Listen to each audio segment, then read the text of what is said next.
What's up, everybody? Welcome back to another episode of the Geek Boutique podcast. You were not seeing things. We have a full house today, including guess who's back? Back again. Shady's back. Tell a friend. Mr. Bad Guy. What's going on? How you doing? I know I came back for this, just for Justin. Like I had enough of you guys, but Christ. I've been wanting to talk to Justin for a while. I appreciate it, Rob. I appreciate it. Of course, we have Mr. Aka, Hi. the complex to the Messiah to your complex. No, You know what? I don't know how to make that work. I don't know. how to make that How work. high and or drunk are you right now? Yes. Okay, cool. Hi. How are you? Good. I am busy is what I am. The weekends start this coming weekend. So it's going to be crazy for me coming up. So I will still be coming on the podcast. Don't you worry about that. It's only on the weekends, but man, we're into it, man. It's May and now it's going to be nonstop forever. Speaking of nonstop, the guy we have joining us this week seems to be at every event, everywhere, all the time, ever, taking photo after photo after photo. Takes his sweetest time editing those photos. God, I wish Mark was here. But I mean, we couldn't get Mark, so we got Justin from Rotide Media. Justin, thanks so much for being on the show, taking time out of your busy, not editing pictures time to come onto the podcast and talk to us today. You knew I was going to bust your balls, bro. Oh, hey, all the you way know what? from It's good. I appreciate beautiful Hamilton, Ontario, Canada. What's happening, dude? it. Hey, man, how's it going? Thanks for having me on, guys. I really appreciate it. We've been talking about it for so long, so Yeah. we've worked on and off with you at so many different things and so many different events. So it was high time, that's for sure. So Yeah. You know, I think we've been tooting your horn for like a year now, and it's kind of weird that we haven't had you on at this point, to be honest. Yeah. You know, I think I've probably said it a million times. You're probably the best thing to come out of the cosplay community in the last year. But it's not even your main job, is it? No, it's I always make a joke, is this my side gig or my full-time job? So I have two full-time gigs, and yeah, it's you know, life's hard these days and you need to make some money, so trying to do both is always fun to try to keep up. Do we want to just start with the news? I feel like we might as well. We always do. Why not? It's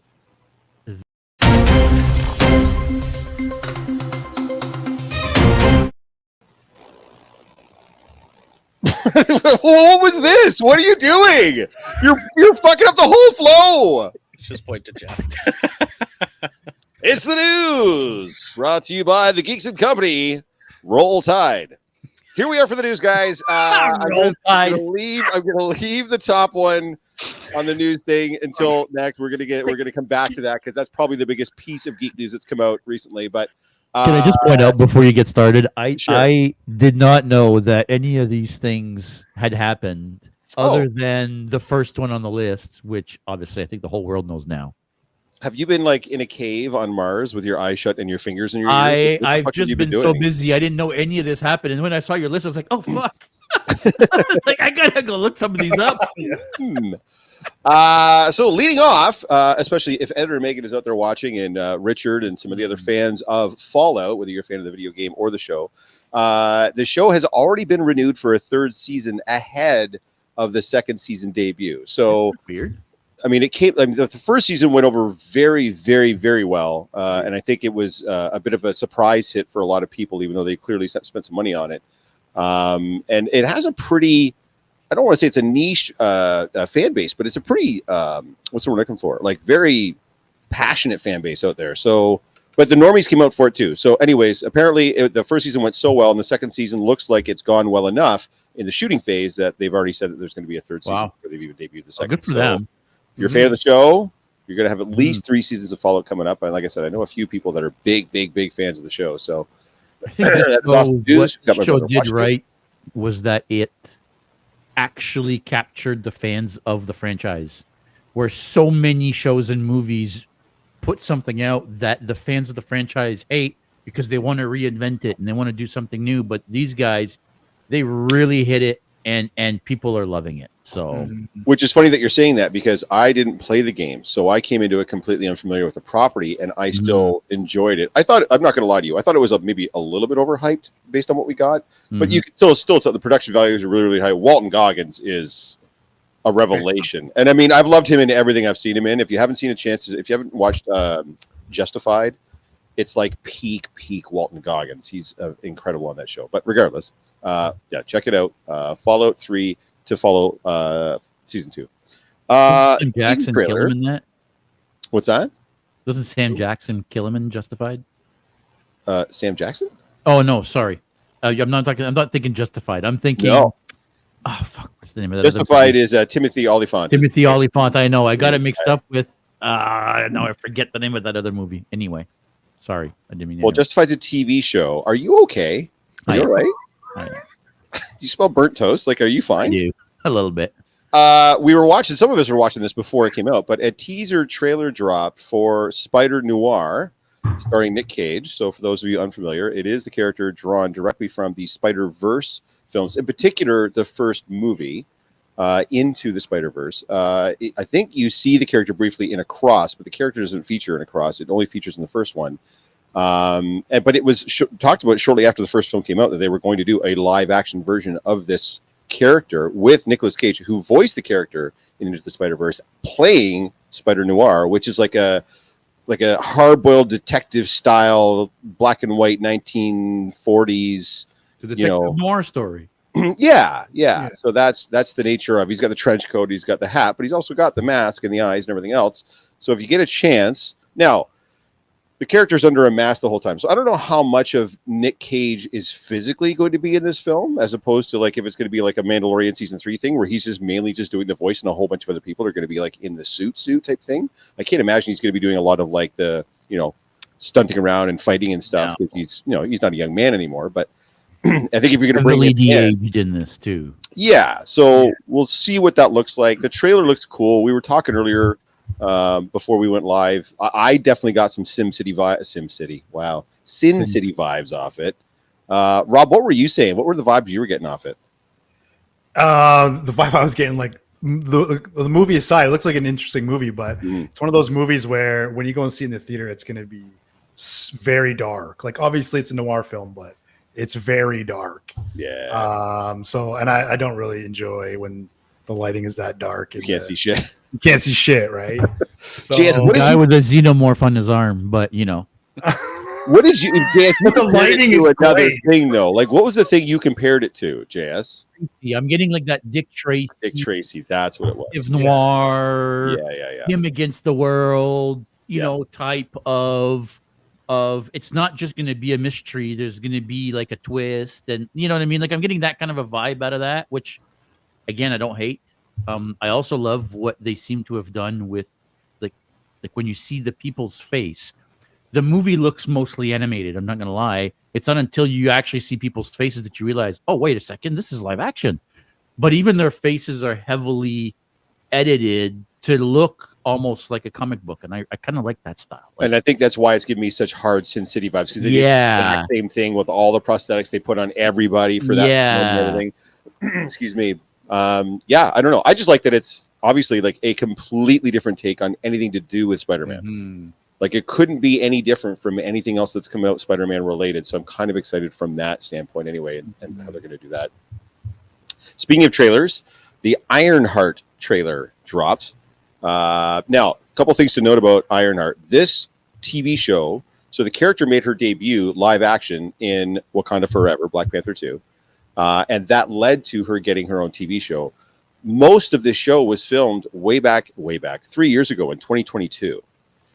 So because of the strikes and everything else, it got delayed. Excuse me. But this show was produced previous to Marvel's new strategy of having the shows a little more self-contained, not so tied into the MCU, not so reliant on the back and forth with the MCU and the shows. So this is pre that change at Marvel.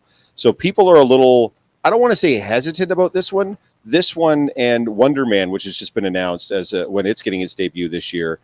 Same thing. They were filmed a couple of years ago before Marvel kind of had a change of heart on how they wanted to build the TV shows, not so closely tied into the movie stuff. So it'll be interesting to see the difference between this and something like Daredevil, Born Again, which was filmed after that shift in mentality, which is why Daredevil, Born Again stands a little bit more on its own as opposed to being tied to the greater MCU. But yeah, if you've checked out the trailer, let us know what you think. For me personally, I'm just going to say this out loud so I don't get crucified for it later. I won't be watching, not because of any, whatever stupid political reasons, but because this clearly wasn't made with a person like me in mind. I just think I've aged out of what this looks like it's going to be. It's got the same vibes to me as like a Ms. Marvel type thing. This is going after a specific audience, and I'm not that audience, and that's perfectly okay. Just don't hate on me for not getting into it and watching it. That's all. So here to support Rotide, says Gordon. Thanks, guys. I'm hopefully optimistic because I'm a fan of Riri Williams in the comics. Yeah. Have you guys watched the Ironheart trailer? What are your thoughts on what you saw as far as that goes? I feel like I'm the only one talking right now. I've not. I saw the teaser that came out a little while ago. This one here, I haven't seen anything. Well, that's not true. I saw one clip of her doing a move in the armor, and that was it. So, Rob, did you watch the trailer? I did. I watched it just before we hopped on here, and I think you said it perfectly. Like, it's not my vibe either, but I couldn't quite. As soon as I was watching it, I was like, "Oh yeah, this is one of these TV shows." But now it makes sense what you just said about it's the pre-shift, post-shift, and you can really get that sense of it from this trailer versus what we saw in Daredevil. So that makes it click for me. But yeah, it's not. We're not going to see a season 2 of this show. Probably not. Yeah. No. Justin, have you had a chance to watch it or no? With all the spare time I got? That's a no. So let me put it this way. I'm a huge Star Wars fan, and I haven't finished the book of Boba Fett yet. So all right. Yeah, I'm a little behind. We won't be asking Justin any pop culture questions. That's fine. No problem at all. But no, I'm really into it. I like some of the stuff that they're coming out with. A lot of them I find are like side stories that kind of just they don't it doesn't click for me the same way like the Avengers would or something like that, right? So they're putting out all these extra movies and it feels like they're just doing it, in my opinion, for almost like a cash grab. So, and it's like, oh, give us a good original story, good characters, a good plot, and then then it'll hopefully take off. But I'm looking forward to the Spider Noir you were just talking about. That looks kind of like a pull off character. So yeah. Check out the teaser for that for sure. That's only 90 seconds, Justin. I'm sure you can spare 90 seconds for that one. So time go. Yeah. I will admit what Noah's talking about here, the practical suit up stuff, really done with the nanotubes. Yeah, if you watch the teaser, it looks like a physical suit, like it looks like something someone would build, as opposed to where Stark stuff ended up towards the end, especially like in Endgame and Infinity War, where it just looked like nano suit, like just crazy, right? So I'll give you that, Noah, for sure. I mean, I agree. I love that too. I'm a little bit worried that, like you said, like they're putting out the show, but there's probably not going to be a second season. Like if they've already moved on to a different style and a different thing, and it sounds like they're adopting the Netflix style model, right? Sure, but if it comes out and people love it and the critics love it, like if it's Andor. Like no one thought Andor would be what Andor is, but the first season, the critics just shot themselves all over. Like they loved it. Now there was always going to be a second season of that. Don't get me wrong, but still, like it could be that it comes out, it's super popular, and everybody watches it. The critics 100%. Then they would. I feel like. I just want to chime in here and say, give it. Last time I talked to you guys, I had said I gave Andor a couple shakes and I just couldn't get into it. Yep. Since then, I just finished it last night. That show is fantastic. Fucking fantastic. Betrayal. Was season 2 better than season 1? Like both seasons, Rob? Like you watched the whole thing? Yeah, I watched the whole thing all the way. I'm gonna watch Rogue One next. There you go. Again, sure. You didn't like it? Have you finished amazing. I haven't watched the second season at all. I thought the first season was okay, but not enough to get me into the second season. So I powered all the way through it right till the end, and I liked it. Clearly, what Star Wars? Jamie, honestly, this is Jennifer's sister, guys. Jamie, what Star Wars? Yeah. Remember when we used to bring her out to events, and now we don't? Now you know why. Moving right around. Speaking of Daredevil, Born Again, it is now official. Kristen Ritter Kristen Ritter talked about it on her social media, and it has now been official.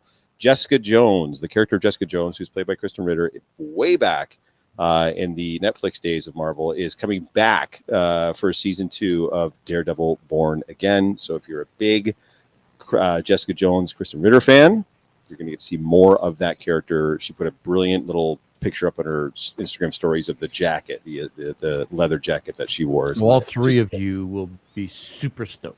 The caption was, there it is. I enjoyed the first season of Jessica Jones. I'll admit I did too, actually. Yeah, the character was great, and David Tennant as Kilgore was just amazing.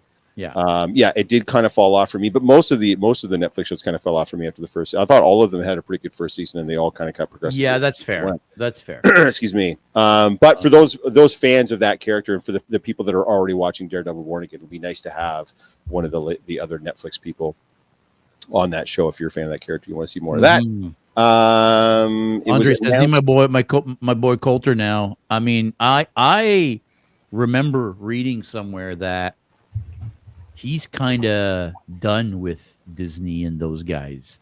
And I forget what the deal was, but there was something had happened, and he was like, "Yeah, I'm thanks, but no thanks." Which, yeah, maybe. I mean, with Disney money drops at your door, I mean, maybe I'll rethink it now. He's right? not the first guy. There's a reason why you've never seen Hugo Weaving back as Red Skull, because after fair enough. The first Avenger, he was like, "Fuck you guys, I'm never working with you again." Yeah, they brought the character back, and it's not Hugo Weaving when they bring it back. Yeah. He broke contract with Marvel. That's how badly he didn't want to come back. So it does happen, guys. Sometimes the suits rub you the wrong way, or maybe the people you're working with, or whatever. I don't know. Can I just point out Nada's comment here? Yep. I started Born Again last night. I'm not who said it last week, but I also did not like the CGI. Yeah, like why? Exactly. Like why? I don't get it. And luckily, now I didn't finish Born Again. I'm about halfway through. I don't think they really had much CGI other than in that first scene in that first episode. That was really bad, and then it didn't happen again. Yeah. Like you're saying, I think that first episode it seemed like a different group of people than the rest of it. It did. It was because they had to reshoot and rejig the whole season after filming a bunch of it because the whole story changed and Netflix not Netflix. Disney didn't like the product they were getting, so they're like, "Yeah, no, let's do this again." So that was likely just added on at the end as a reason to, who, in case somebody hasn't seen it yet. No, fair. Yeah. Right. So yeah. No, it's not CG heavy at all, says Andre. It's not. It was just that one episode that was just like 10 minutes. Yeah, I was like, what the fuck am I watching here? Right? Like, this is a you don't get a second chance to make a first impression, right? Like that's well, no, exactly. It's a bit of a misstep. I can see how you wouldn't come back to it if the first scene was that bad, right? So yeah. For our Trekkies out there, we won't spend long on Trek because whenever we start talking about Star Trek, Jason and I get way too deep in it, and Rob is messaging us in the private side. People. Rob is messaging us in the private chat, like, "Can we move this the fuck along, please?" and Jason are like, "But no, but this," and then our streaming views just go in the fucking toilet. But Strange New Worlds has officially announced season 3 is coming out July 17th. So if you are into the new Trek, and in particular Strange New Worlds, which I guess right now is the only Trek show currently on until Starfleet Academy comes out, right? Discovery's done, Lower Decks is done, Prodigy's done. So this is like the only concurrent sort of contemporary Star Trek show on. Strange New Worlds, a little bit, a little bit. The amount of Trek we've had in the last, let's say, 5 or 6 years, and now there's nothing. I'm only thinking about it right now, and it's bumming me the fuck out. But so Strange New Worlds season 3 with so who said that? I'm not on the screen right now. Who said that? Sorry, I think I just lost Justin now, and fucker off my screen. I will give it I do like the new renditions of the Star Trek. I did like those. I was never a Star Trek guy growing up, but Star Wars was always my thing. So Rob, you're not alone. You can like both. It's not Coke and Pepsi anymore. You can like both. It's okay. That's what a Star Trek fan says. Yeah, I mean, I don't know how old Justin is, and I'm not going to pry, but in our generation, it wasn't okay. You were one or the and you had to defend your choice. Yeah, and you couldn't admit vehemently that you with like people. both. It's the No. same with like Xbox, PlayStation. It's the That's same. what I mean. Yeah, Yeah. Coke, Yeah. Pepsi, Marvel, DC, the whole 9 yards. We Yeah. can all just can we all just get along? But The yeah, Galaxy new one's a lot Wars of better. the I do 80s. give it a go. And Yeah, it's like I said, it is the last show on, and that one is more episode. If you were looking to get into a Star Trek show, Strange New Worlds would be the one to get into. Everybody's very pretty. The show itself is very pretty, but it's episodic. It's not serialized, so you don't have to know what happened last week to tune in this week, and then you don't have to watch next week. So it's very much like a classic television show in that particular regard. Every episode is its own adventure. Everybody is very, very pretty. I'd like to point out. It's yeah. The new Sorry, Game of did you Thrones. say what did you? Do you like how everybody looks on that show? It's almost like a CW show. Like everybody looks like a I fucking. mean, it model kind of on that is. You're show. right. They're very like it's Yeah, like that comment's been the made a couple difference times. between that and Discovery. Like everybody is so ridiculously good looking on Strange New Worlds. Yeah. Like all up and down the whole lineup. It's absolutely bonkers. I'm not mad about it, but it gets a little. Sometimes it kind of takes me out. I'm like, is this a Star Trek show that I'm watching? Like, why is everybody so beautiful? The new Game of Thrones spinoff. So it's called A Night of the Seven Kingdoms, and it's based on a series of short books or novellas that the original author George R.R. Martin started and didn't finish. What a fucking shock! Was supposed to come out in 2025. It's now been delayed till 2026. We're now hearing reports, by the way, that House of the Dragon may not come out in season 3 until 2027. Mm-hmm. So I don't know what the balls is going on over there. Oh, and by the way, I didn't mention this, and I'm going to mention this now since it kind of ties into that. So HBO Max became Max and is now going back to being called HBO Max. Mm-hmm. They're rebranding it back to HBO Max. So I don't know what's happening at HBO Max, but I know these shows aren't exactly like easy to produce. They're expensive shows, they're time consuming. It's a lot of locations and a lot of post stuff. But I had read that Night of the Seven Kingdoms was a much smaller scale show. Right. So I don't know why they're pushing the show out. I haven't seen any reasons as to why. I've just seen that they're pushing it out by a full year. Mm-hmm. So if you're a fan, by the way, of Westeros in that world, you're not going to get anything now at all until next year. And you might not even get the main show back until 2 years from now. No, and I've heard they haven't even started shooting it, have they? You better come out and see the Iron Throne when you have the chance to. Yeah. Yeah. No shit. Which we're going to talk about in the community news. Yeah. Yeah. New Coke, old Coke, new Coke. Yeah, basically. Yeah. I don't think they ever should have moved off from HBO Max. I don't know why they went with Max. It was a pretty stupid move. So, and Everybody just still called it realized HBO Max anyway. Yeah. And after that, Well, I think the HBO branding was the problem. They wanted to get away from the because Which they're is- owned by Discovery now, aren't they? No, but the HBO is still in the conglomerate, and HBO is No, such a I understand that. prestigious name that people associate with quality shows. Some of the best shows ever created were on HBO. No, right? I don't disagree. Yeah, and yeah. I think they were still going to have HBO branded shows. I think that because they're such a massive conglomerate now, they didn't want it to be HBO Max because it's so much more than HBO. I think was the idea. But now they're in financial trouble, right? They're not doing too well. Let's be honest, right? I think Discovery, what's it called? Warner Discovery or Discovery Warner or whatever they're called now. Whatever it is. They're I don't know what's going on there, but If you're a fan, guys, of Westerosi stuff, you're going to have to wait, I guess, is the end of the day. So at least a year, if not 2, depending on what you're a fan of. And finally, the last bit of news that everybody in the whole world has been talking about. We finally get a full 3-minute trailer of Superman by James Gunn that's going to come out July 11th is the premiere date for that. And in this trailer, and I mentioned this to a couple of different people I was talking to, is we actually get, and I was talking about this on our Discord as well, everything we've seen up till now has almost strictly been visuals. Nobody's talking. You see people emoting and you see all these great visuals and scenes, but other than Crypto Take Me Home, no one talks. This one, everybody's talking. it's a full-blown trailer. Yeah, a full-blown trailer. We get to see a bunch of the other Justice Leaguers.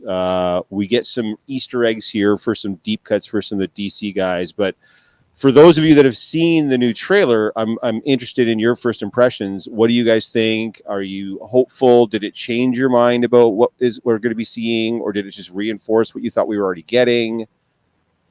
Thoughts, opinions, feedback. It's a super trailer, says Keith L. Well, I mean, Keith, you might be slightly biased. Your name is Keith L. Has everybody seen the trailer?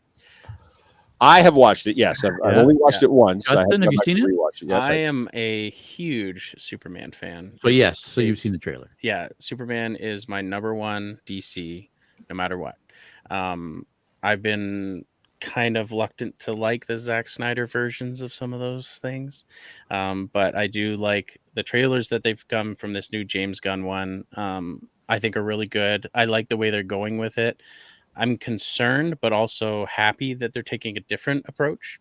I like that they're even on the creative side, they're taking a brighter approach to Superman and a brighter, more colorful approach to him instead of this darker, grittier, like Zack Snyder version.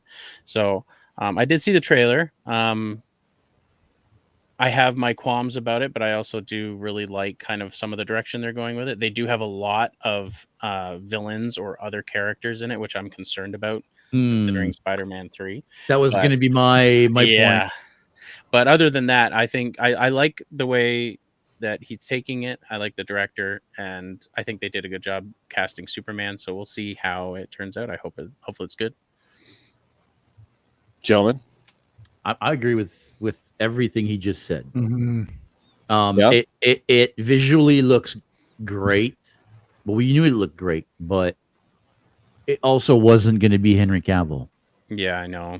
And like Jeff was saying, like great visuals, but we couldn't hear anybody talk. So we really didn't know what this was going to even sound like or feel like.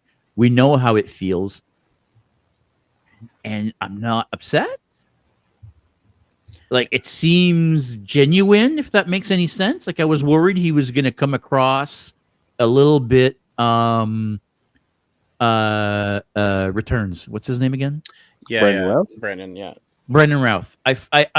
So to be fair, Brendan Routh did a much better job as on the show, on the Superman show, than he did in the movie. Because in the movie, he felt like he was trying to act like he was trying to be like he was trying to act like Superman. Yeah, it felt acted, right? But of the little bits that we saw, he felt kind of genuine.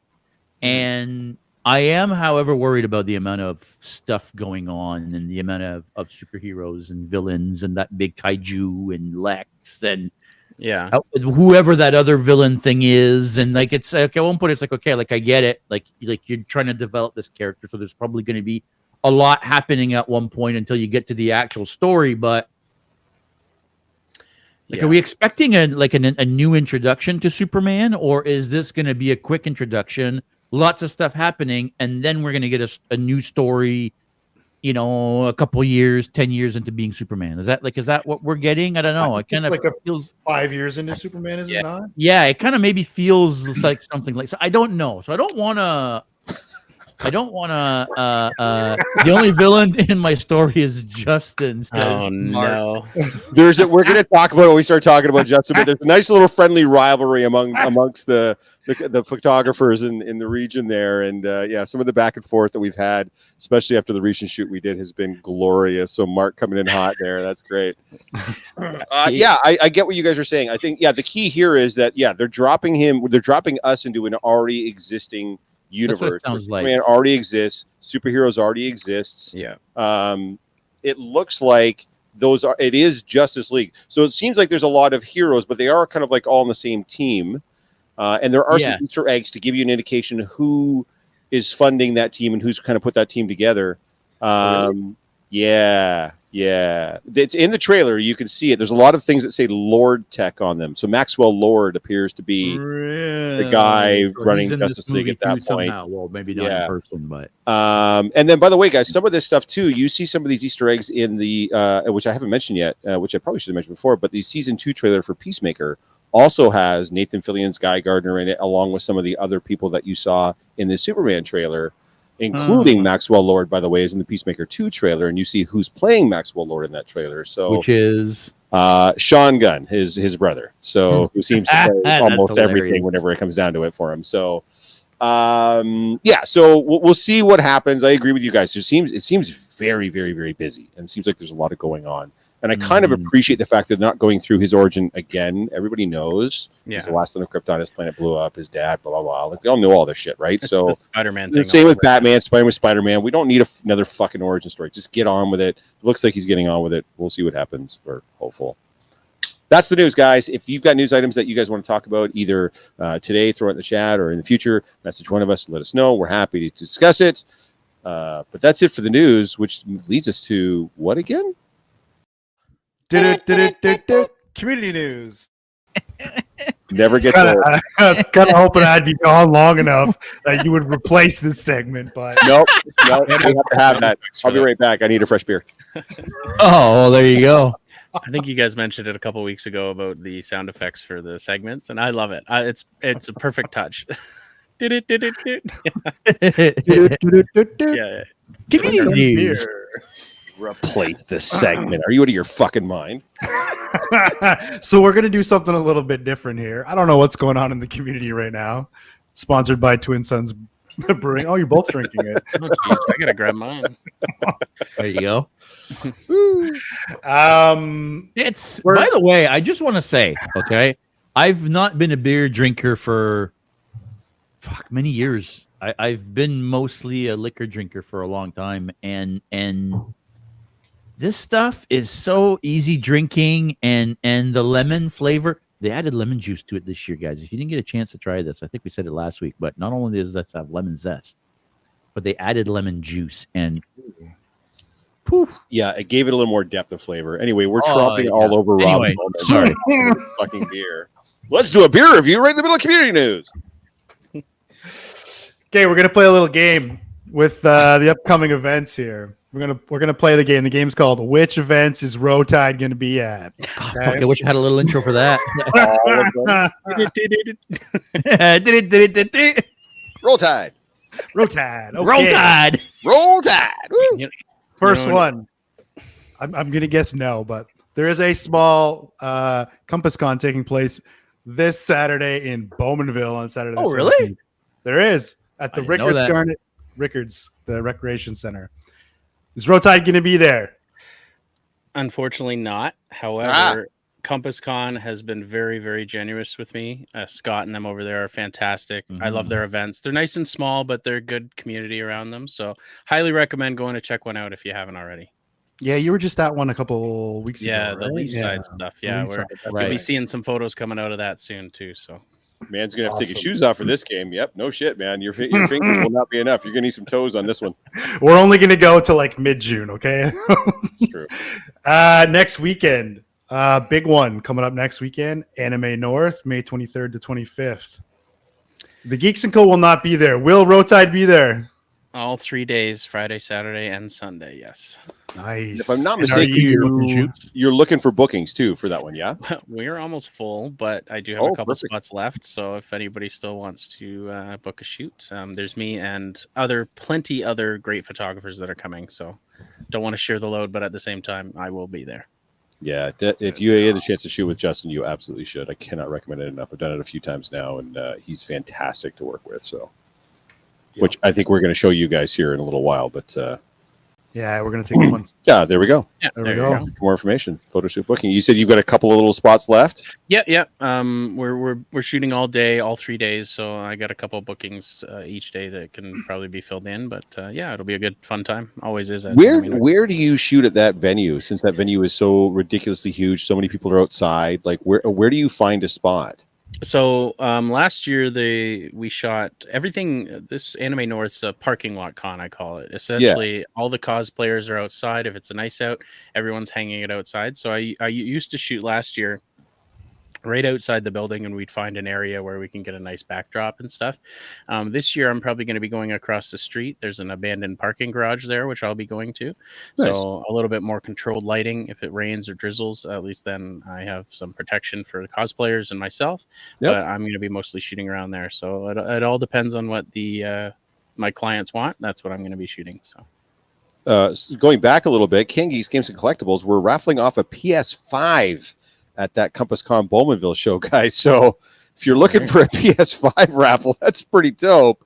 Get your asses over to Bowmanville for that. Is it Can Geek Games? Like, you guys are doing the raffle off? Because that's amazing. That's That's a awesome. great raffle. Yeah.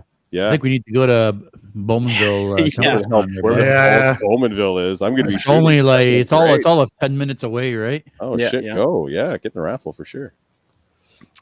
Okay, unless I'm missing something, and tell me if I am. And coming up after you're right, that. Comic-Con. Sorry, man. My bad. Oh, really? I didn't know that. Yeah, very cool. Yeah, I didn't know that either. Awesome. Oh, Very cool. Yeah. Glad I brought it up. Yeah. After that, I think is YetiCon, June That's 14th awesome. and 15th. Again, the Geeks and Co. A little too old for that one, but will Rotide be there?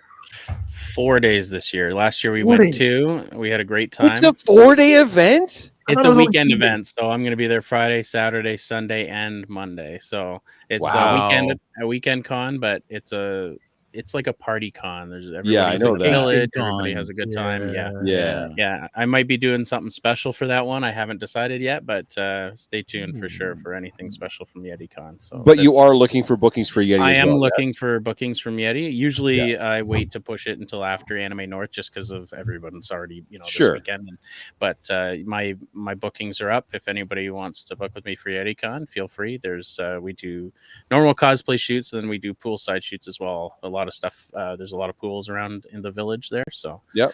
yeah, there's definitely lots of Yeah, it's not my vibe, but I mean, it seems like everybody that goes just has an absolute blast. And if you've never been to Collingwood and the Blue Mountain, the village down there, it's beautiful. That whole area is gorgeous. If you get a chance to go just for that already. It's such a nice area, a nice place to go and to stay, to hang out in. So It's literally cottage country.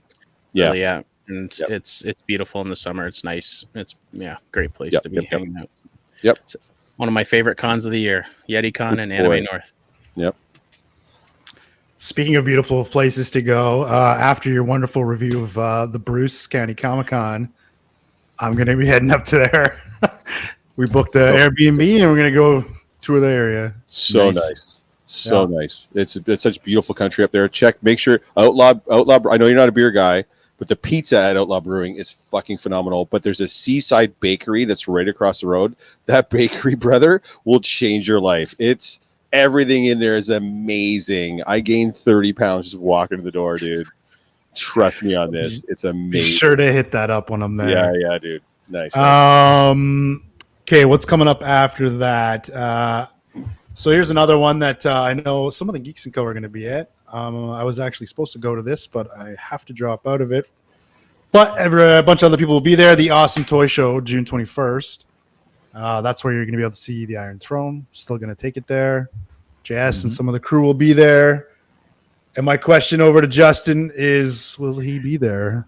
I don't have it on the schedule yet, but never late than never. I mean, I guess that's the thing.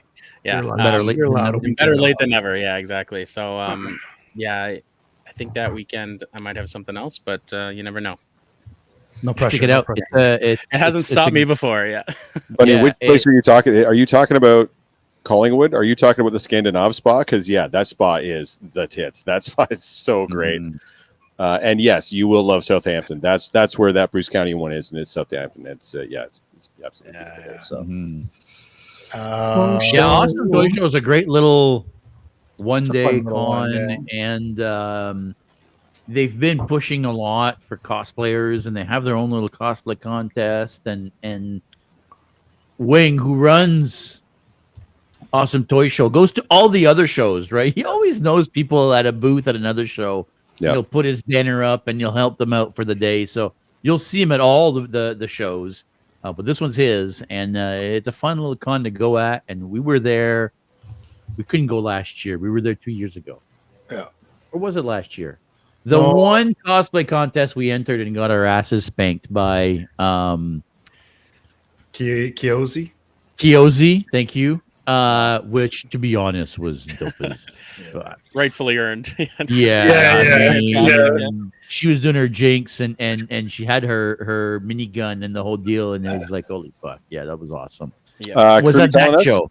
Yep, Kirby's going to be a guest at that show as well, at the Awesome Toy Show. I believe he's There you going go. to Green Ranger for that one. Yeah. And it looks like our boy Richard's going to debut a new cosplay at the Awesome Toy Show. Perfect. for the Iron Throne. Well, let's not spoil any beans, Richard. He put it in the chat, sir. Yeah. I'm just saying what the man said. If the man wants to spill beans, they're his beans. He can spill them. I'll serve them up. Don't you worry, Well, baby I'll say bird. this. I'll feed you. It's fine. So I'll say this. So since Richard's in the chat, I think I saw Andrew Saxon in the chat as well. Andrew and Richard are going to be helping us out at Awesome Toy Show, so they're both going to be with us. Yeah, Rob can't go, and neither can I. I'm filming that weekend, so yeah. So the gents have offered to help out, especially with the whole carrying the throne. Right, that's the big part. Yeah, appreciate it, guys. Is moving that big ass chair. A lot of You didn't people check like it out. that. You do it, Rob and I did. You just put it on the base with the wheels, and then you just tool people around the fucking place. It's genius. Yeah. So they're going to be helping out. Experience. And Richard is trying to get a new cosplay done, and I might be as well. Ooh, the crunch is on. Dun, dun, It's just a matter of whether the parts get here in time or not. And then actually, let's set the bar low here. Let's set the bar low here. This is the base costume that's coming. The bill. Those are your side geeks. Yes, your side geeks for sure. It's not your side. Okay, side geeks. we're gonna move on here. Those are your side geeks. Yeah. I love that. I skipped over one in the timeline here. Niagara Falls Comic Con. Again, I don't think Jess or I are going to be there. Jeff's going to be there. I'll be there in an official capacity, but not with the Geeks and Co. I'll be there with Cosplay for a Cause, helping them host and all their meetups and wearing Geeks and Co gear. Of course, wearing Geeks and Co gear. Stay on brand. I will stay on brand. Always be branding. Always be branding. Hey, always be branding. Exactly. Right. And on that note, are we guessing? Rotide, are you going to be at Niagara Falls? I'm in talks with them. It's a one-sided conversation at this point. Welcome to our world. Well, But, familiar. I'm hoping to be there at some point, one of the days at least. I can tell you that our good friend Mike Kukabro, who we mentioned earlier, goes to Niagara Falls every year, usually finds a really cool spot. I kind of gave him a tip on a really cool spot to set up. And he set up there last year. It was genius. It was great. And I think maybe 2 years in a row he set up there. And it's worked out really, really well for him. So yeah, me and Mike were in talks about trying to get something planned for this year. But like it's a little challenging. I know. 100%. Yeah. Hopefully, it's a fun time. And again, you're in Niagara Falls, man. I had fun. I was there last year. It was a lot of fun. Yeah, so. It's a good time. Were you? I was. Yeah. I went. I believe only one of the days. I think it was the Saturday. Yeah. Oh, that's the day we were there. Yeah. You guys spent 2 hours at a pizza place, and then when we did get there, we immediately went outside and spent 2 hours outside. So we were not at the con. I was like right in the middle with the Rancor, and that was dope, eh? The Rancor and cool, what was the other thing they had there? The Basilisk, yeah, they were dope. Yeah, they were. It'll be a good time. Yes, it will. Yeah, it's usually one of those times where I don't remember a whole lot the next when we get out of there. We'll ever see Rotide cosplay in this timeline. Fun fact: I was a cosplayer. Oh, are we spilling beans? Exclusive for the Geeks and Co podcast. I had a cosplay once before I became a cosplay photographer. I dressed as Kratos from God of War. Which I have a model of him somewhere. And I won first place. And so I was like, oh. And you're like, mic drop. That's it. Like, you know what? I hit the pinnacle. I'm good. Now we'll just take pictures of other awesome cosplayers. And, figured out how to monetize it like that. And But I built it myself. I glued and went to Value Village and got the material and everything. So I went full out for that one. So maybe one of these days I'll be snooping around a con without my camera and no one will recognize me as Kratos. Hopefully. Yeah, go. Justin undercover. That's it. Rotide undercover. Yeah. That's right. And then you mount a little camera in your suit, whatever you're wearing, so you that literally you can actually film you can actually film camera, the whole thing, and behind the scenes. So you're saying Justin really cosplayed once and won it all and retired? Yeah, literally. Literally. Always going on top, man. Yeah. So Justin, I guess we should probably find out from you how you even got into photography. Like, is this something that you've always been into, or how does that? Because really, it's not your full time job, right? So it's your full time side. What do you even call it? It's either the full time or the side gig. I don't know. Yeah, what do you even call it? Like, how do you like?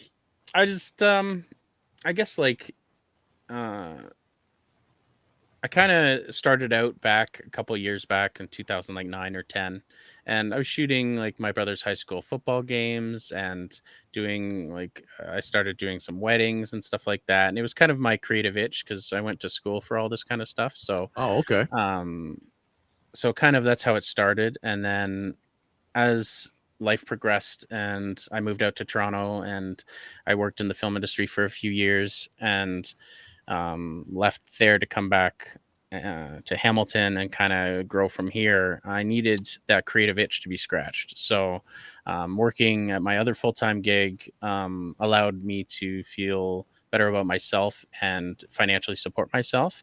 But I was missing that creative itch, which every creative knows that they need a certain thing in their life to keep them going.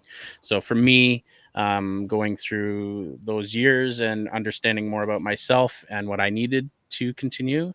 I know I needed something creative to do to pursue and help me progress forward in life. So that's kind of when I took on photography and took on my business, started doing weddings, started doing other things for photos, doing more video and graphic related stuff. Now, the cosplay photography came later. I started in like during the pandemic, kind of realized, hey, like, do I want to get back into this? Do I want to continue doing my business or do I want to just working full time at my other gig? And then I decided, hey, this is kind of cool. I went to Fan Expo with my camera, took a couple of photos, really liked it, loved interacting with the cosplayers and the people that were just as creative, if not more creative than I were. But um, I really enjoyed that time I had. So then I was What like, why year don't was that? that was 2001 or 2002. So that's a long time ago. Yeah, a few years for cosplay. Sorry, you But mean this was my 2021 or 2022? 2022. Yeah. Right. Yeah, Okay. You yeah. said 2001 or 2002. I was like, No, that's no, no, no. 20 years, 25 20 years years ago. ago. Yeah. No, yeah, 2022. 2021, I 2022. was around the time I kind of started getting back So into when it. when Fan Expo came back from the pandemic with its Yeah, limited, yeah, was that's that when I that was year? at. Yeah. Yeah, Okay. yeah. We had So, our first booth that year.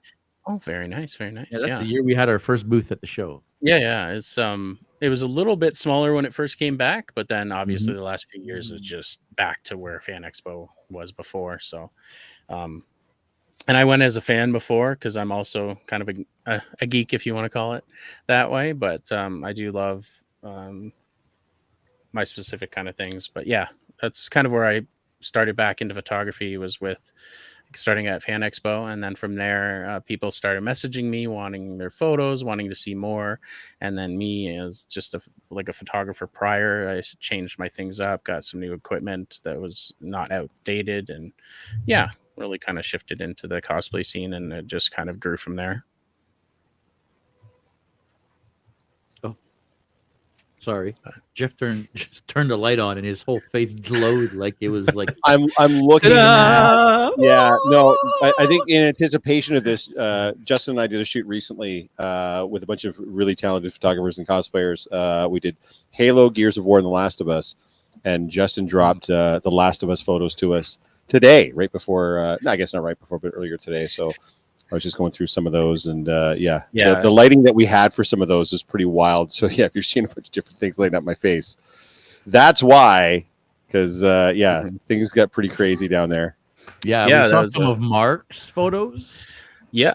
Mark, and But- James were the three photographers at that one. Who's James? It's a solo 2 photography. Oh yeah, sorry, I saw some of his photos as well. Sorry, yeah, yeah. those were dope too. I get the names and then the Instagram. Yeah, and you Yeah, have to use fair the enough. Instagram. yeah, name. it's yeah. But yeah, the three of us, we had an idea of one of my favorite game series of all time is Halo. Gears is up there as well, and then The Last of Us is obviously like a huge thing right now with the show, and then the games were obviously one of my favorites as well. So we kind of created this idea to do a 3-way video game shoot, kind of like a cosplay shoot. And thankfully enough for Jeff and Christina and Charlie and everyone else, Ben, Kristen, everybody that came out. It was good to have everybody. And we had a really, really cool location here in Hamilton. and it's it is what it is. But we do have some cool. I just think I was giving you so much shit for the Hamilton shit. I just love how you got in there. Yeah, we had a really cool location in Hamilton. Yeah. We did though. That location was absolutely fucking bonkers, man. Yeah. There's quite a few gems in Hamilton. We did the Lord of the Rings shoot here too, at a falls area, and like it's perfect for this kind of stuff. It's just I've lived here my whole life, so it's just normal to me. But some people have trouble coming to Hamilton for sure. What? I don't know what you're talking about. But the shoot we did was at Evil Empire Studios, and I will definitely be going back there because it was fantastic. Minus the inhaling of the flare at the very end, but the photos hopefully are going to be worth it there. So, it was a lot of fun, and I love doing these events where I can host, I can take care of all the legality thing, everything behind the scenes, any payment that needs to be done to the studio. I take care of all that. You guys come, pay the entry fee, and then you're there, and it's just having a good time and shooting with everybody. So, can we show these? Yeah, by all means. I mean the ones you sent Jeff. Yeah, sure. No, Jeff, you got to shrink that. Wow, that's. Dude, we can see your. That's 16 by 2. Other monitor, man. Yeah, can you shrink that screen there, Mister? I got a 64-inch wide screen there. No, Mark released his pretty early on. I know better? James had a couple come out. Oh wow, the lighting on that is dope as fuck. Yeah, they're pretty cool. This is still not. Hold on.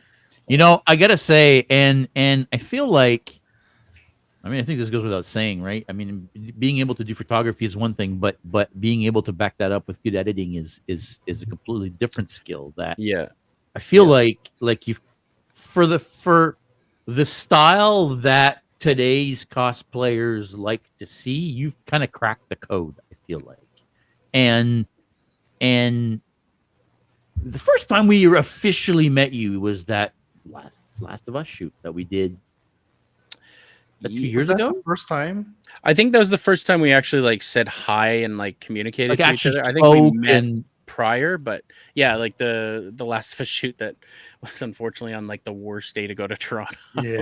Yeah, because of the marathon. Oh my god. Yeah.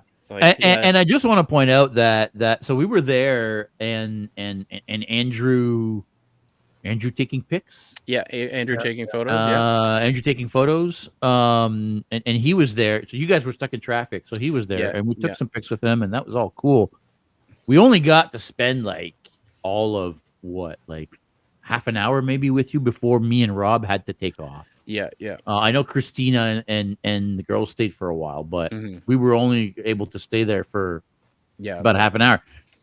The pictures that came out of that, guys, fucking bonkers. Yeah, there's some of the best pictures on my Instagram profile, and like I said, we were there for minutes. We took a couple shots, and we got to run. Yeah. And then the pictures that came out of that are insane. So, do you have some of them here? We don't have any of them here. Yeah, no, there's some good ones. They turned out really nice, and I appreciate you guys coming out as clickers. That was good to have more than Christina being just the solo clicker. But my clicker. Yeah, I want to update mine. I want to change that mask. Yeah, no, Charlie that plays Ellie is a great Ellie. I've shot her for a couple of years now, and even Liv that was playing our Abby was out too. So yeah, some good fun at that one. Nice and quick. You don't need, especially for photographers that have been in the industry for a little while, you don't need a lot of time to create these wicked stuff that you have in your mind. Like even for the ones you're showing right now, I'm a huge Lord of the Rings fan as well. And all these photos and ideas are in my head before I even get there. And by the time I'm getting to shoot, sometimes it's just making it up on the spot. Sometimes it's just posing and getting stuff ready for what you see from, a creative vision you have earlier. So yeah, you don't need too much time to set it up. As long as you got your lights and you got your lenses ready to go and your battery's charged, you're set. So what you need though is, to me anyway, three things, having worked with you twice now in this style of shoot, is good photographers to work with, great cosplayers to work with, and then the location, right? That's right. If any one of those things is lacking, it can really sort of kill the whole vibe. And what you guys do, I think, very well that I think some cosplayers that are getting photo shoots with photographers miss out on is you keep the ratio very good too.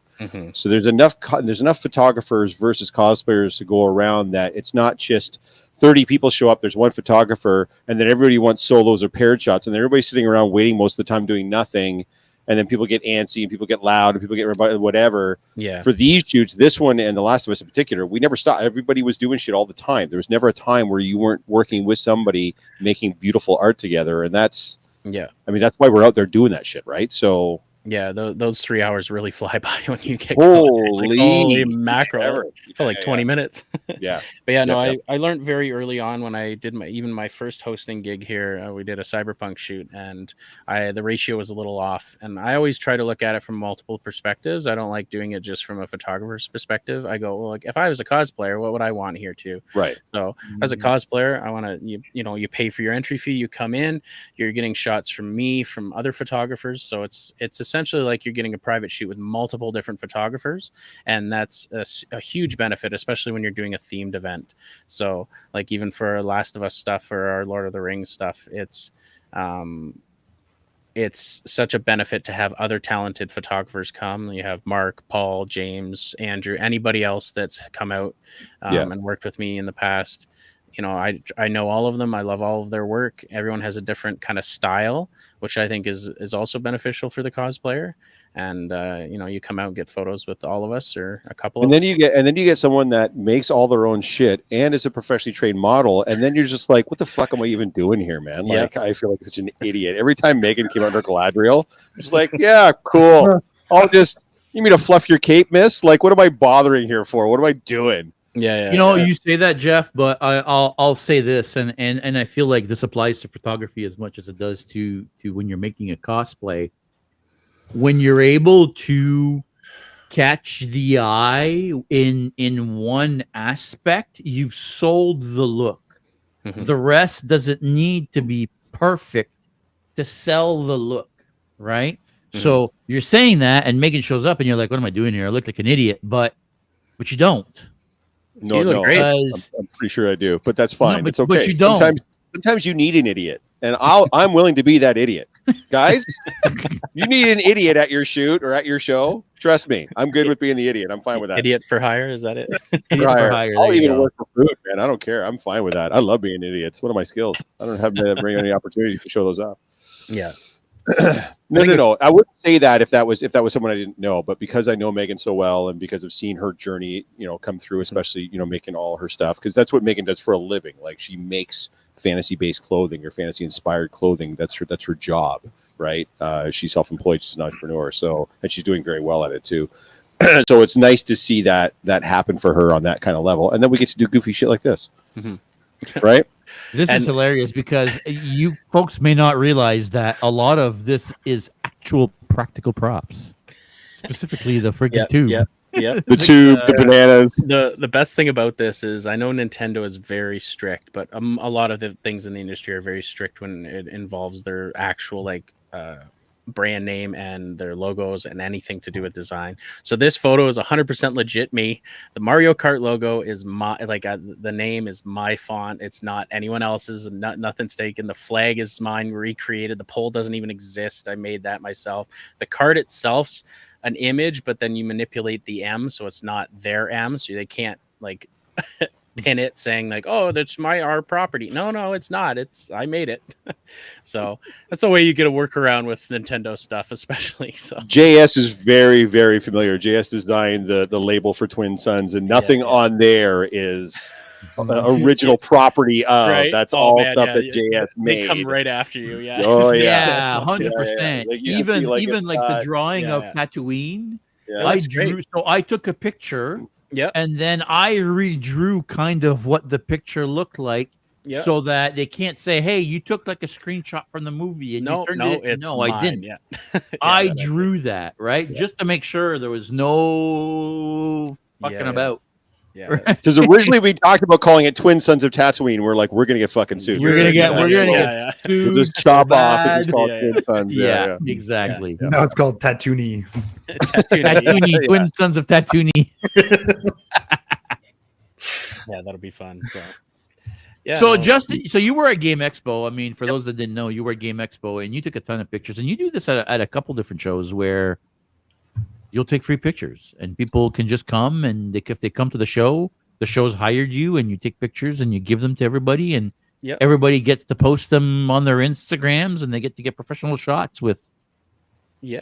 Yeah. a Absolutely. dope photographer. How did this all come about? Because before you, I had never really seen that at shows where you've got a photographer that's hired to just take pictures for free. And this is Mhm. Sean, by the way, and look at how dope his Vader looks. If you don't know Sean, Plaid Vader, I just posted about his Chewie today, which is by far my favorite cosplay probably in the whole fucking world. Yeah. But his Vader is pretty dope as well. Yeah, so how did this come about, you doing this kind of work with cons? So I guess like the first year or so in cosplay, as any photographer knows, you have to kind of build a portfolio to be able to showcase what you can achieve and what you can do. Similar to like weddings, you shoot a couple weddings for cheap or free, and then that way you build up a portfolio so people can see and then hire you. Same thing with cosplayers. If you don't have many shots of cosplayers and you're a photographer, you kind of want to have a little bit in the portfolio to build up to kind of sell yourself. So for my first year here, doing cosplay photography and doing any of the events, I would go out and shoot generally for free. I kind of like a couple, like any private shoots I charge for. But then 2024, 2025, I wanted to allow all my work to be charged because I'm working for, I'm working on these photos. It takes me a long time sometimes for edits, and to take time out of my schedule to be able to go to these events also takes my time. So, being compensated for that, something I was looking to find to do, but it was hard to go to events, and I find a lot as even if I'm looking at it from a cosplayer's perspective, if I'm going to an event having to deal with money and pay a photographer while I'm there, and here's cash, and now you got to take photos, it's very kind of cumbersome. It's hard to kind of get around. It's Yeah. much easier if they don't have to worry about that. They just have to worry about looking good in the cosplay that they have and taking photos. So I approach these events which are benefiting from these photos, because now these are photos taken at their event, which is great for promotional purposes. And then the cosplayers also share them and also have them on their portfolio, so it's also spreading the word from other people, so you're Yeah. expanding your audience by doing this. So my approach is going to these cons directly or going to these events directly and saying, hey, I will come take photos at your event. You guys pay me to come. I will come shoot for free. That way, no one has to worry about payment or anything like that. And then all the photos go to them at the end. So the Game Expo guys get all these photos, and the Game Expo has been reluctant enough to allow these photos to go directly to the cosplayers and anybody I take automatically. So I just share them, and anyone can come get them as they see. And it allows the cosplayers to get the photos they want from the event that they paid to go to. So they're more reluctant to come back to that event and say, hey, like this event, they have a photographer there that, I just have to pay the entry fee and get in. And then that way they're at the event, they get covered, and it's great all around for everybody. So It's 100% an amazing value add, because every time there's a con that you're at doing this, the amount of pictures that go out with the con's logo is insane. All of a sudden, you've got 100 cosplayers that have the con logo on all the pictures for the next 3 weeks. Yeah, And there are like tens of thousands of different people probably are seeing that. Yeah, right. right. And then on the flip side, all these cosplayers get to get cool pics that they may not otherwise be able to get because they maybe don't know a photographer or can't That's right. afford their photo shoot or whatever, right? So That's right. Yeah. yeah. I just Where- want to point out, by the way, I think we missed the boat big time on this one. I don't know where the hell we showed up like 20 minutes later. Like, Yeah, what the hell? There is one with you guys as the Warriors in there, but then is there really? These guys were a separate group. Yeah, I believe it's in the there's a bunch of them on my the gallery I have online there. But yeah, no, for for this one in particular, you never deliver all your raw photos, but for this one, I took over 5,000 photos at Game Expo. Wow. And the first day, if you were there, you saw the first day about how crammed that was. But but the second day was a lot better. We had a lot more room, and we definitely shot a lot of photos there on both days. But out of all of those, about 5,000, I delivered 317 edited photos. So damn. yeah, they they've been really nice. They've hired me 2 years in a row, and I hope to continue to grow with them and continue to push their con for the next several years. I know that they're Same. expanding, and Yeah. yeah, we had Yeah. a great time. I was right next to Yeah. you guys at the event. You know, Yeah, I kept 100%. looking over, and the Iron Yeah. Throne. If anyone hasn't seen the Iron Throne yet, definitely Bonkers. come out and check it out. It's Yeah. fantastic. Yeah, I feel like the way they had you set up at first was, I mean, I don't want to say whack, but it was a little bit weird the way they had you set up right behind us there. But once all those KD displays were gone, and you took over that whole area, that was dope. Yeah, I took advantage of that and said, "Hey, you know what? It's unfortunate it didn't work out the first day, and at least we made it work for the second for sure." So we still got some great photos to share. But and just so everyone knows, since I'm giving you such a hard time with it throughout, it is of course Rotide, not Roll Tide. And if by the way, if you're kind of sharp, if you're looking at Justin's feed, you can kind of get maybe a hint as to where the name comes from, which I hadn't put together until I asked and you told me. Yeah, that was actually. But if you look, you can kind of get a hint as to tell exactly what it says, because he's backwards for us right now. So we could. So it's literally the word editor backwards. What Rotide is. So that gives you a hint as to where he came up with the name. So and he's real fucking tired of people saying Roll Tide to him, which is why I do it every time. Because I'm a dink. If anybody's ever seen me arrive at an event, my car's got the name on it, and so many people pull up to me at stop signs, Roll Tide, and they're I'm like, at this point, and you're like, you just think I can't spell? Like, what do you mean Roll Tide? Just a college football fan, you know.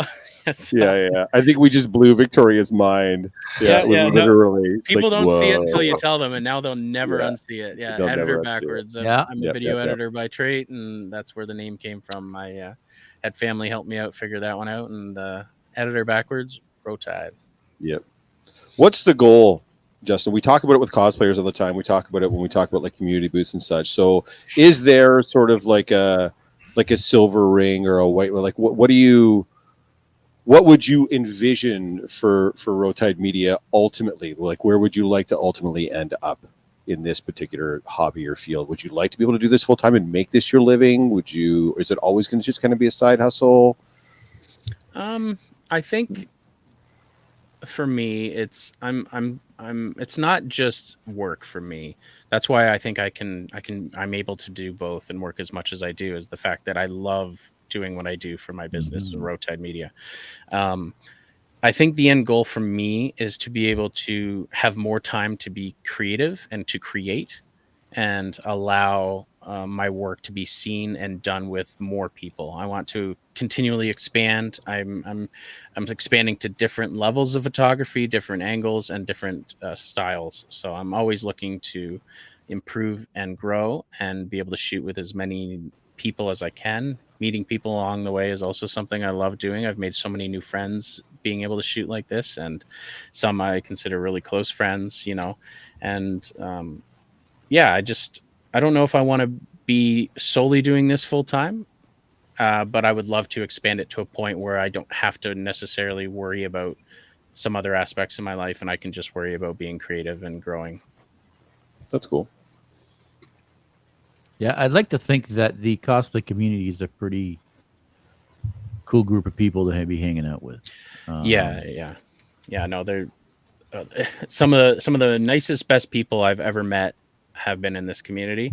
Like any community, you have your bad rocks or whatever, you know, some hiccups and stuff, and there's always drama going around. But the way I look at it is you know, you just let that go, move along, push forward with what you want to do. And if you're having fun in this community and you're having fun doing what you do, focus on that. Don't worry about what A and B said about C and D. You know, it's drama that doesn't need to be continued. And you know, you as a creator, you as a cosplayer, you as a photographer in this community, do what you love doing, and that's what you're here to do. So when you alluded to it earlier, and we've had this challenge kind of since we began too, but monetizing the hobby, regardless of what your hobby is, right? That's why we call it a hobby. Hobbies typically just cost money, and most of them are just money sinks. And so you have to love it. There has to be a passion for it. Yeah. But monetizing it is obviously something that can be a goal for a lot of people. And clearly you like you said earlier, build up the tutorial, like show people what I'm doing first. You get the first taste for free, but I'm going to need to see some cheddar cheese after that.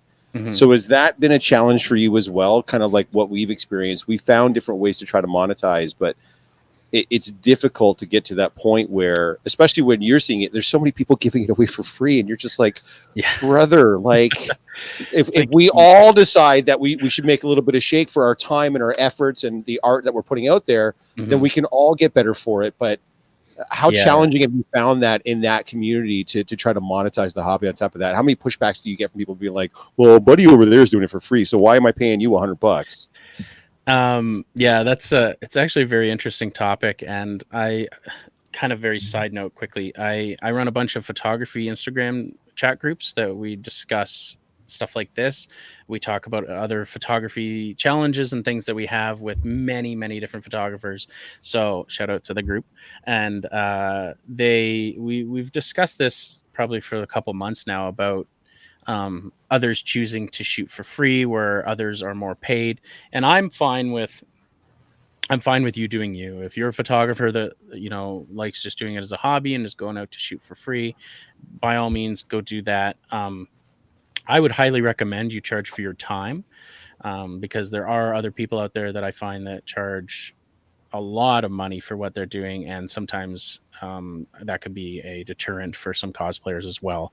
So what the way I like to do it and the way I found myself pushing forward is, would I pay for it as a cosplayer, or would I pay for my time if I wasn't in the position I was in? So you know, my shoots I find are relatively in the middle somewhere. I don't like to overcharge, but I also don't want to be undervalued for what I'm doing.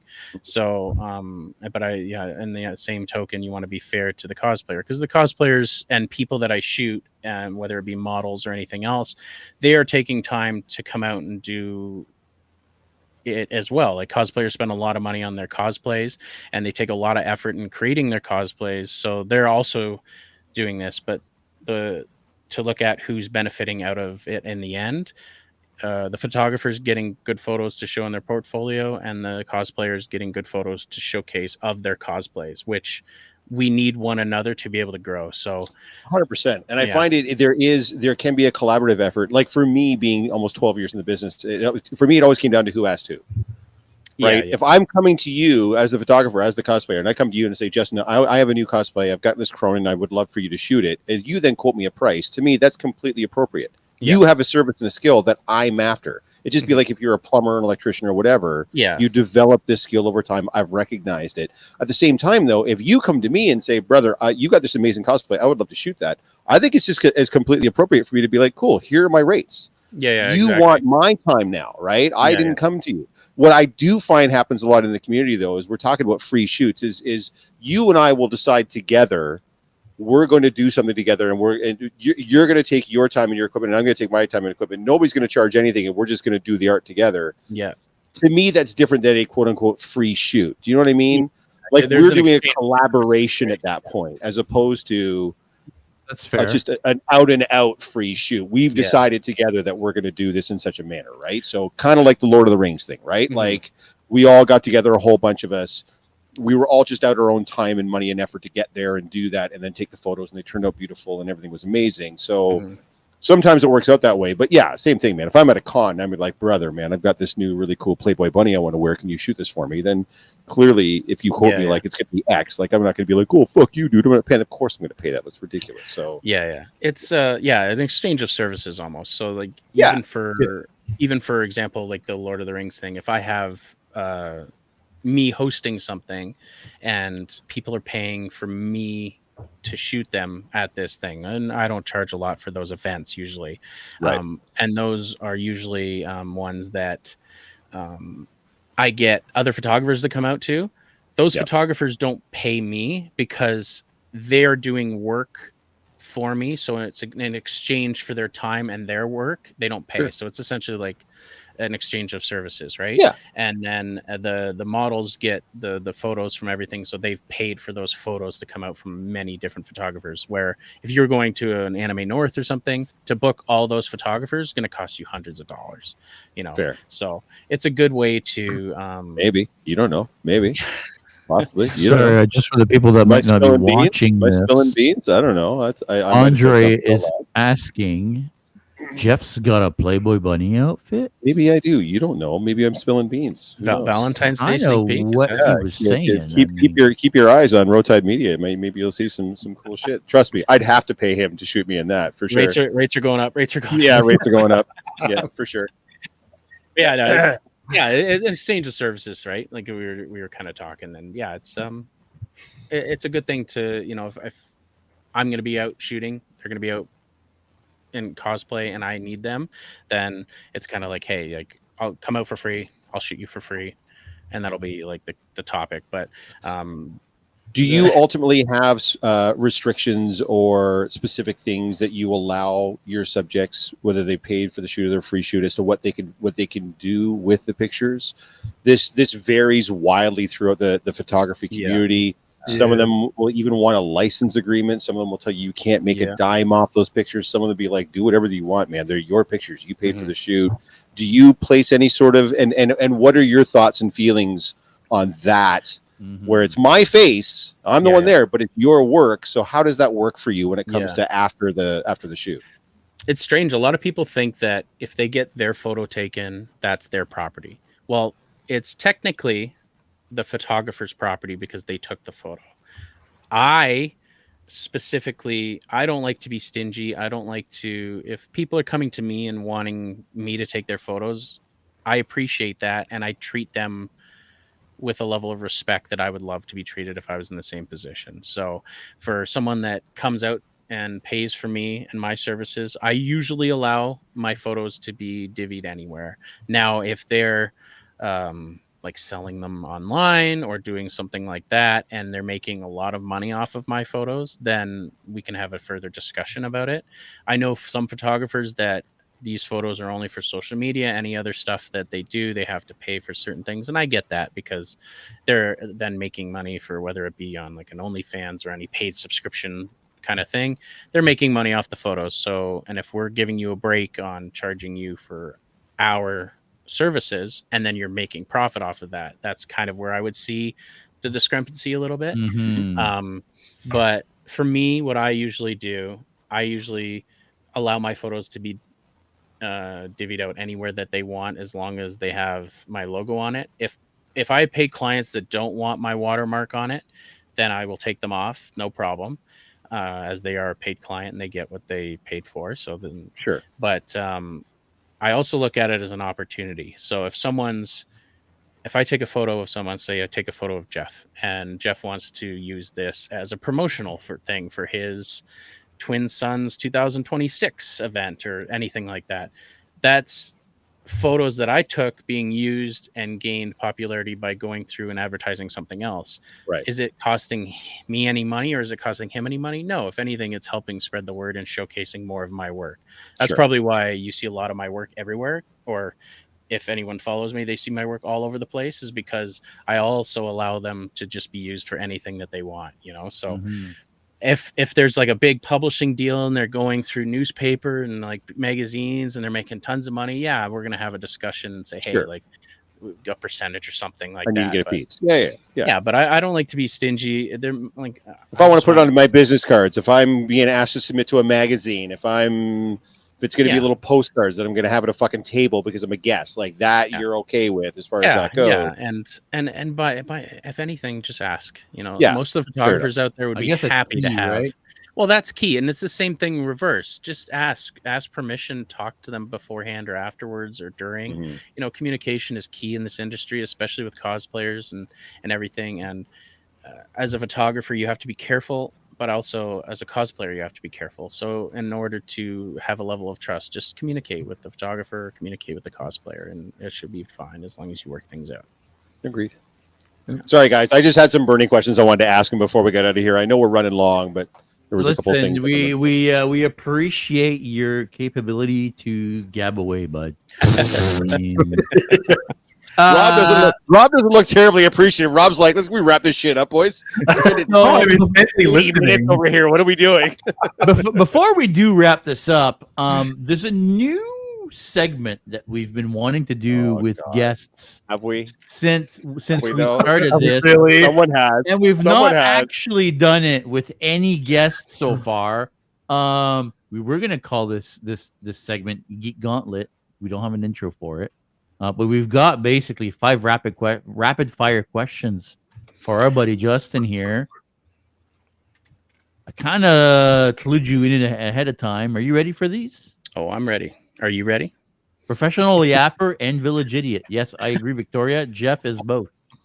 Yeah. You're many titles today, Jeff. I love Many it. titles, all the titles. Cheers. If you could have any superpower, what would it be? I thought about this one. I think the traditional answer would be to fly or to go invincible or something like that. Mind reading. I would love to know what's going on inside my clients' heads. Interesting. Interesting. I know, probably a dark place. Yeah, not sure you want to Photo- get into that guy's head. help improve me over time, right? Yeah. What's one geeky item you own that you never part with? I have a few Halo, just out of frame here. You might be able to see. I have a few Halo props that I will never get rid of. A couple Warthogs, helmets. I made an assault rifle, and Nice. some nerdy stuff I keep. Big Halo fan. Big Halo fan. Oh yes, You're stuck in a zombie apocalypse. What's your weapon of choice? lightsaber. Yeah. You're You're not going to run out of ammo. You know, if we're talking like fictional, 100% lightsaber. You're not going to run out of ammo. You're not going to.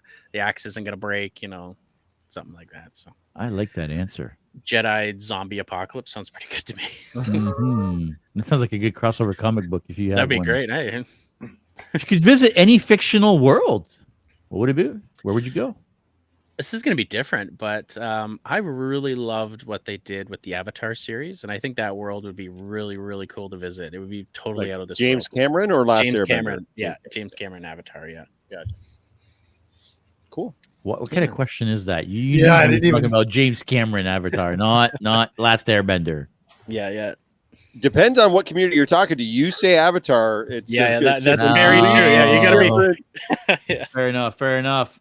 Go to anime. Go to Anime North and say Avatar. Yeah, Trust yeah. me, Good they're luck. not going to Yeah, think you're fair talking enough. about the James Cameron. Fair film. enough. In the sense of what would you want to go visit? I don't know anybody would want to go visit the world of Last Airbender, but anyway, I get what you're saying. Just shut up and What's ask your me that. guilty geeky pleasure? Guilty Taking photos of nerds. Yeah. I'm one of them. Yes. Of them. Yeah. I think when I find I've recently a couple of years back got into anime, so I find when I'm editing, yes, I edit a lot, Jeff. When I do, It's right in the name, kids. literally, it's part of the name. But when I'm editing, I have 2 monitors. So on the other monitor, I'll throw on an anime or a TV show and watch that out while I'm editing. And I try to coincide it. So like for The Last of Us, I was watching the show on the other screen. You know, for like if I was doing some Lord of the Rings stuff, I'd throw Lord of the Rings on. You know, so that's kind of my while I'm editing, I can watch something in the background. So it's kind of my geeky pleasure. Interesting. Yeah. Cool. I am not into anime. No. I would highly recommend it. Some of the greatest stories I've ever watched in like a show or in anime. See? Oh, please. See? Please. He's got a point. But I mean, I think we want to sign it off, but before we do, and when we started talking about you coming on, I asked you to prepare what we call just the tip. That's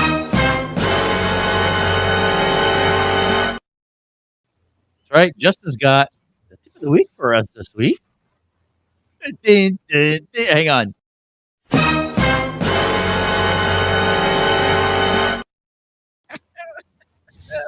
I love it. Jeff's face on that is awesome. Right here. It's just having him shake his head as a kid. Oh, yeah. Okay, one more time.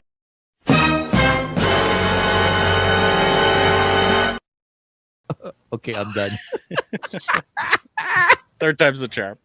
I kind of alluded to, I guess, earlier the tip of the week. My tip was kind of what I was just talking about: communication. If you're in this industry, if you're in the photography industry, if you're in cosplay industry, modeling, anything, communicate. don't assume. A lot of people, assume things. A lot of people take things for granted, and they need to. It would just change everything up if you just communicated it to somebody. Asking a question doesn't hurt or harm anybody. Just ask those questions, communicate it with the other person, and make your day and life a lot better. Let me build out on that a little bit too. Communicate digitally. Yes. Okay. Especially if you're setting up a shoot or whatever and you're discussing terms and conditions, don't do it on the phone and don't do it live. Make sure you've got a transaction record of everything that gets talked about, especially if money's going to be changing hand and shit. I've had it happen on shoots in the past where it was like, yes, this. And then after the shoot, some photos got held hostage because they wanted more. And I was like, no. This is what we agreed upon. Yeah. Never did get the photos. Don't get me wrong. But still, you know what I'm talking about. Make sure you get a written record of what you're talking about. Communication's key, but have them receipts, kids. Point. By the way, apparently that never gets old. And Victoria is. If you play it one more time, I swear to fucking God, I'm going to leave this podcast. Should I? Do we have one? We've been trying to get rid of them for 4 years. Jokes done in 3 are good. Yeah, the 4th is usually the run dry. Yeah. Don't we have? Yeah, exactly. Don't we have one more intro to play before we're done here tonight? I don't know. Did something? Do we have a special moment tonight? I don't know. I think Christ, maybe Rob, as if you're encouraging him. Maybe we have a.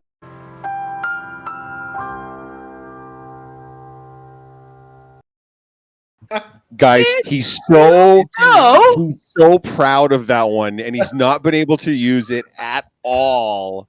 He's been dying to use that one. I have one for that one if you want. Oh, well, there you go. Yes, please. We're gonna need one. Yeah. Wanted to use the word right, son. We're all done.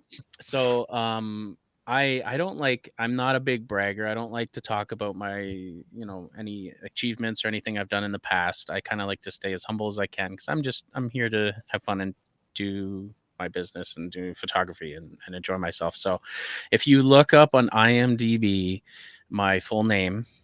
Justin Beatty. I'm number 2. There's a guy in Vancouver that's a cinematographer that's a couple years older than me.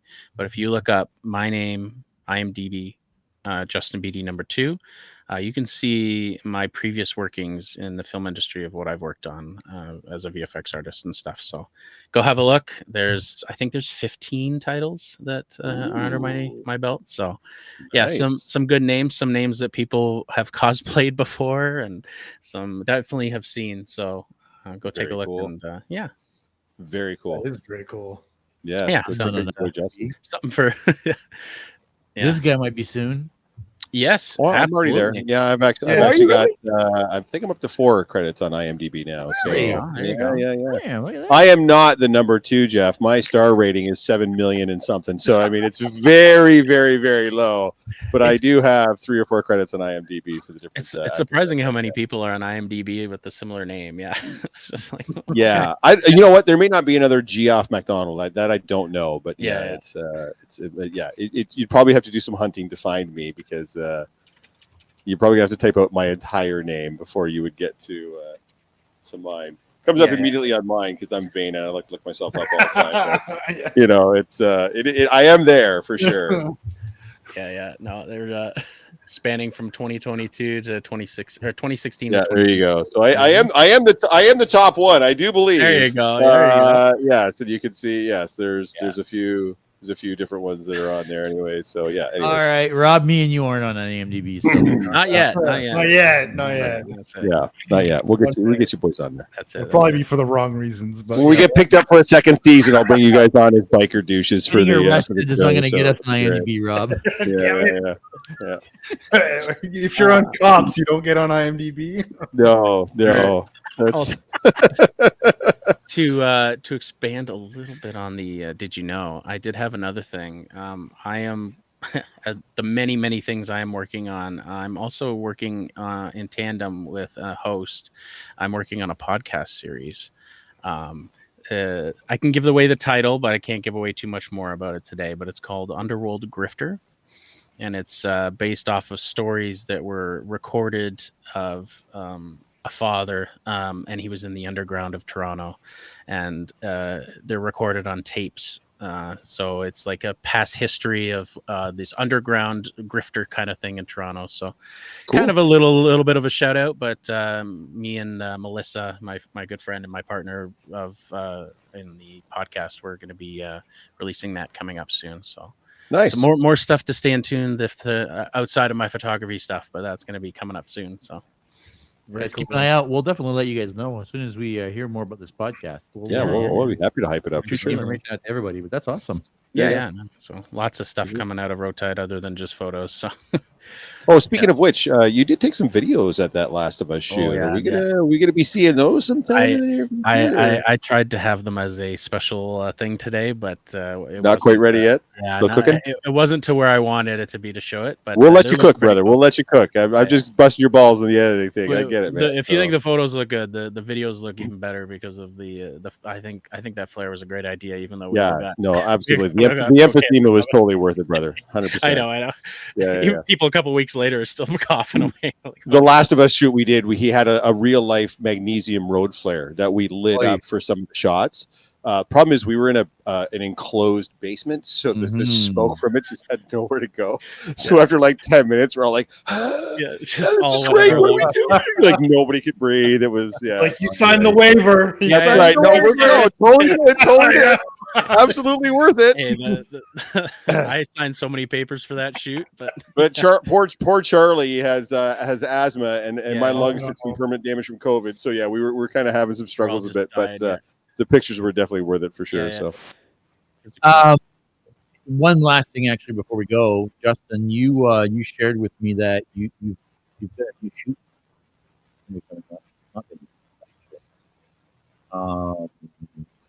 Actually, do we want to maybe talk about the shoots that you are going to be doing this summer? Yeah, sure. We can do like a quick one if you'd like. Just kind of go through a couple of them. Some of these. For one, we've already talked about Anime North. Mm-hmm. So you're going to be shooting there. Game X. Yes. So not to be confused with Game Expo. Game X is something completely different hosts and everything. That's coming up July 6th. Who's that guy in the upper right corner there? Who's that? I don't know.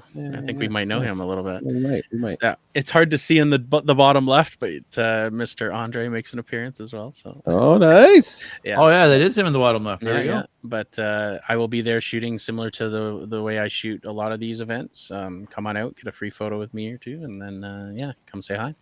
Always love seeing people's faces. Another big one. So we did the Arcane shoot a couple weeks ago. People are seeing some stuff coming out from that. That stuff turned out great. The same group, so me, Wayne Cuff, and Kookaburra with Mike, we're hosting another event, and it's going to be John Wick inspired. We have a really, really cool location that kind of looks like the fighting choreography scenes he does in 3, I believe. So it's like this really dark arcade with glow lights, and it looks kind of like a cyberpunk feel to it. So we're going to be doing that into June. So that'll be great. This weekend, May 18th, we have the Tron shoot where we have a internet cafe. It's a gaming internet cafe. We have it cleared out, and it's also kind of got like a Tron feel to it. So we're doing that this weekend if anybody still wants to join. I'm bummed I'm missing that. Where is this? So this is in Markham. We save the location for anybody that wants to pays to come out, just so that we don't have random people coming. Yeah, but yeah, like this one will be pretty cool. It's something Andrew takes photos, and me we're looking at doing a while back, and then of course Wayne, me and Wayne host a lot of events together, so we're going to be doing this one this weekend. So that'll be pretty cool. The kind of editing with those ones will come out soon. So. Yeah, and then moving on to YetiCon in June as well. This one, I love it. It's between this, Otakuthon, and Anime North, they're some of the better cons, greatest cons, a lot of fun. Otakuthon is the Montreal one, right? Montreal one, yeah. That one's pretty big. I would contribute. It's almost like a fan expo or a Comic-Con, but it's in Montreal, and they have so many locations around the event that you can go to and shoot at too. So it's not just the main building. You can go around the whole city, and yeah, it's great.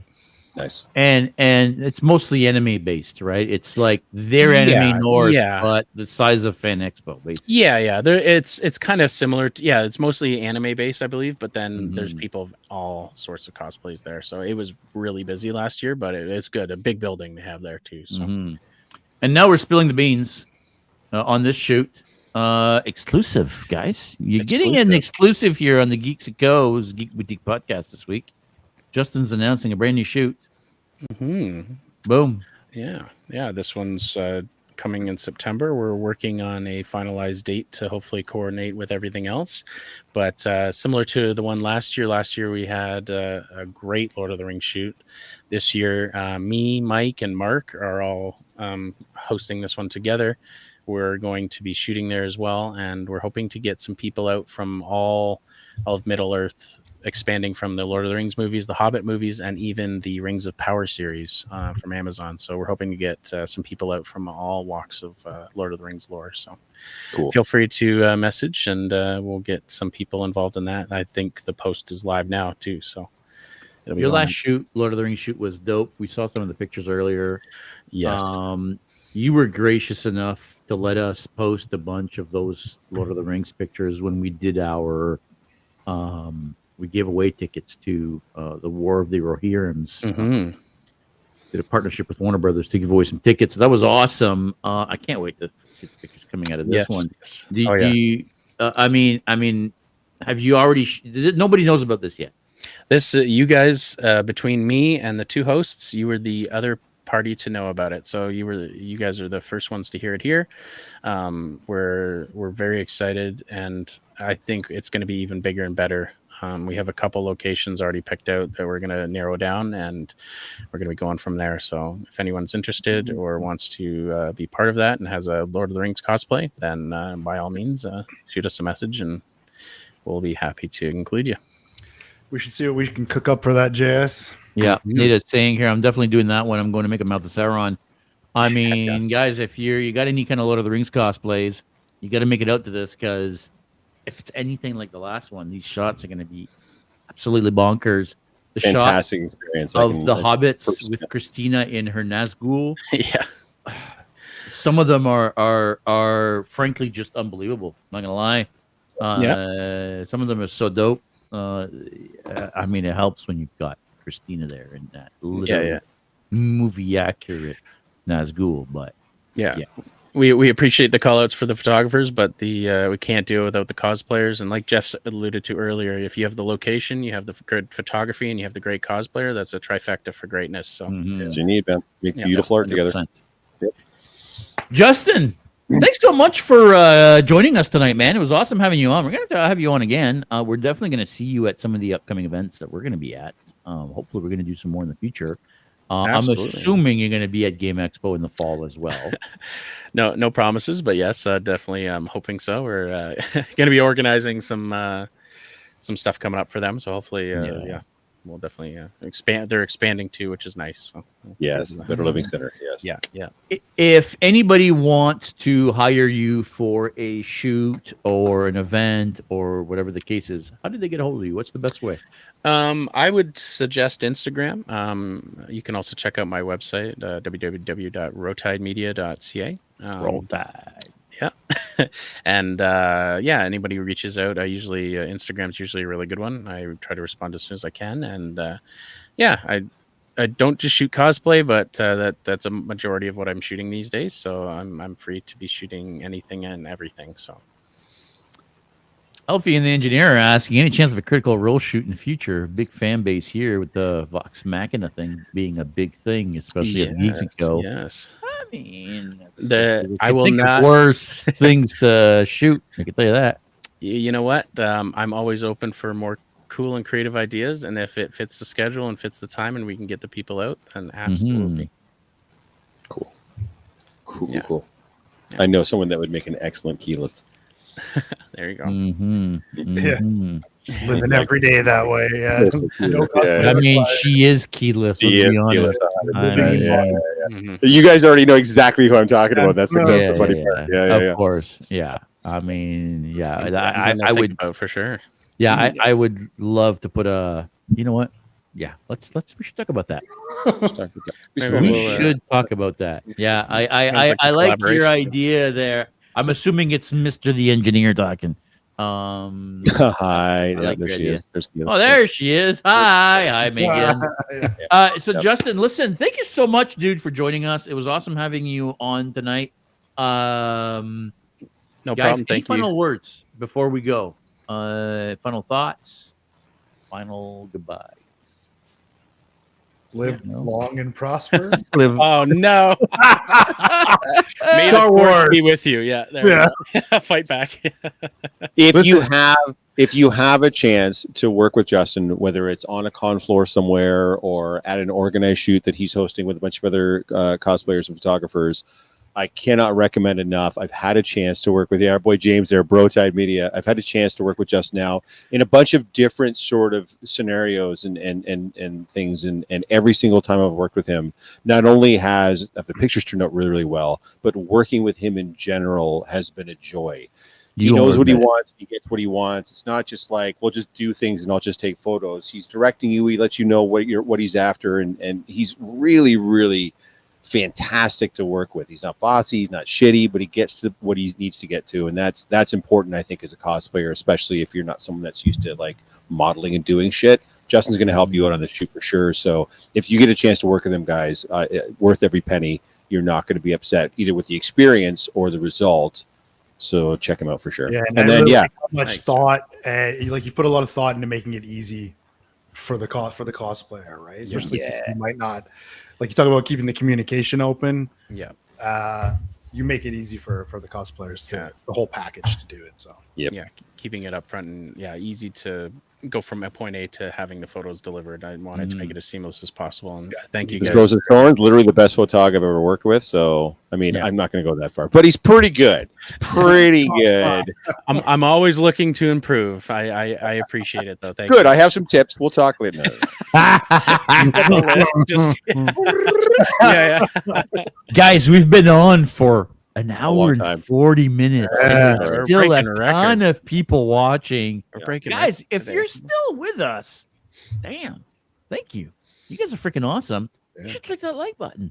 It's completely free.